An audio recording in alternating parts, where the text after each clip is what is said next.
how do you make a way out of no way? When you have millions of people who are feeling powerless, and many people have lost their jobs. I was reading a guy named Chase, and he lost his job, and he was evicted before the restrictions. He's sleeping in his truck, and then his truck was hit by a hit and run driver, and that limited his ability to go around and to find employment. He was sleeping in his truck, and he said something that grabbed me. He said, "This is a new place for me, a new experience. Standing at the end of a ramp off the expressway with a sign, 'I am hungry. Will you help me?' This is a new experience." Wow. How do you make a way out of no way when you're in that kind of situation? So I want to talk to you about a period that had to be the lowest in terms of things happening. This is one of the lowest periods of my life. When I lost a home, the first one that I bought from my mother because I didn't do a title search. And we had to go back to the roach-infested house that I moved Mama out of. And when you say, well, Les, what do you do? I remember my mother saying, boy, unload that truck, take that furniture in the house, keep your head up, we still have each other. How do you make a way out of no way? I want you to write this down. Choose your hard. Life is hard. And you can choose to stay where you are, and that's hard. Trying to survive living in your truck, trying to keep your esteem up, standing with a sign that's saying, I'm hungry, and how people come by looking at you and laughing at you and passing you by and don't let you register in their eyes and you feel invisible. That's hard. But there's another hard, and that hard that you can choose is to go into action, is to find something somewhere that you can earn some money from. And that's what I had to do. Use your power to create a new beginning for yourself. Use that. How less a spirit of power and of love. Find something that you love. Do what you love and find a way to get paid for it. So guess what I decided? I couldn't go back to a job because I don't like working for someone else. I'm not mentally fit to work for someone else. I didn't come here to work for someone else. I came here to live my calling. A job is what you get paid for. A calling is what you're made for. I came here to speak, and I was going to find a way to get paid to speak. And I would go to seminars and workshops. I invested in myself. I couldn't afford to do it, but I couldn't afford not to do it. And I'd watch these speakers, and I'd go to their seminars, and I would study them. And I'd say, hey, I can do that too. I read their books. Hey, I got a book in me too. Live your dreams.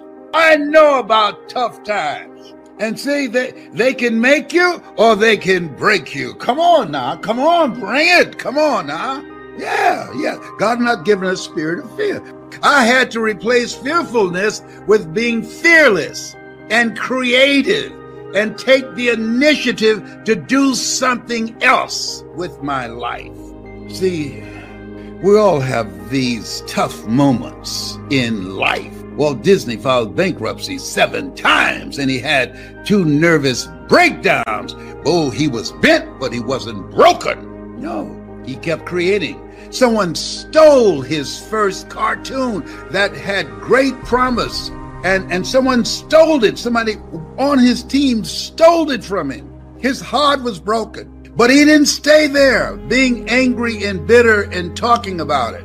He created Mickey Mouse. Had that person not stole his first cartoon, Elmer, Mickey Mouse would not have been born. Many times when one door closes, another door opens, but we many times spend time looking at and talking about the closed door. We don't see the open door. But I must add, he told his family, no matter what you do,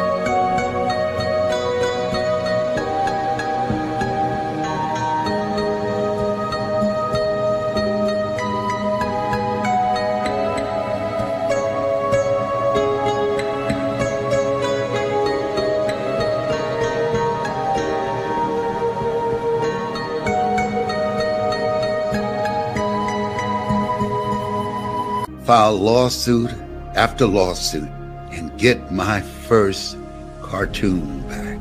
And last year, his family won the lawsuit. And now, that cartoon that was stolen from him, he orchestrated that from the grave. That was a bad boy. The family, the Disney family, got it back. Listen, let me share something with you here. You have no idea how strong you are. You're not in this thing life by yourself. And my heart goes out to people who have lost loved ones, or loved ones have been diagnosed with the coronavirus. But one of the things that I know about this thing called life, when I lost the first house that I bought for my mother, I had to, one, recognize what had happened, the role that I played in it, and two, I had to keep it moving. Got to keep it moving. You don't have time to be depressed. You got to keep it moving. If you stop, and they say an idle mind is a devil's workshop. Yes. If you don't keep it moving, you will become overwhelmed with feelings of being powerless. You'll become overwhelmed with a negative mindset. You'll become overwhelmed with the adversities that you're facing, and you forget greater is he that's in you than he that's in the world. You forget you're more than a conqueror. You forget that you have the power to live your dream. No, you got to get fired up. You got to get fired.